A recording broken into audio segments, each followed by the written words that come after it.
Hello అండి. ఎలా ఉన్నారు? అందరికీ హ్యాపీ వీకెండ్. నాకైతే హోమ్ స్టాండ్ బై ఉంటే ఫ్లైట్‌కి అయితే పుల్ ఔట్ చేశారు. మరి రెడీ అయిపోయి వచ్చేసా. కన్నయ్య అయితే పడుకునున్నాడు. మార్నింగ్ 3:00 కదా! మరి మన హైదరాబాద్ ఎయిర్‌పోర్ట్‌లో అయితే ఎన్నో ఫెసిలిటీస్ ఉన్నాయి. అందులో ఇదొక్కటండి. బేబీ స్ట్రోలర్స్ అనమాట. సో, ఇదొచ్చేసి మన డిపార్చర్స్‌లో ఉంటుంది. సెక్యూరిటీ దాటాకే ఉంటాయన్నమాట. సో, అన్ని ప్లేస్ చేసి ఉన్నాయి చూడండి. ఎవరైనా పేరెంట్స్ విత్ ఇన్ఫెంట్ ఉంటే గనక వాళ్ళు దాన్ని ఫ్రీగా ఉపయోగించుకోవచ్చు అనమాట. సో, ఒక మంచి ఫెసిలిటీ కదా! అండ్ ఇది చూసారా ప్లే ఏరియా.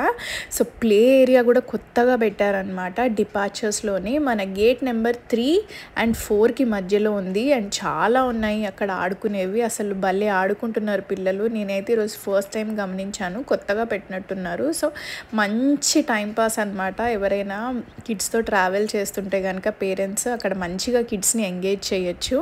అండ్ చూస్తున్నారు కదా ఈ వ్యూ. ఇంకా అసలు దీని గురించి నేనేం చెప్పాలి చెప్పండి.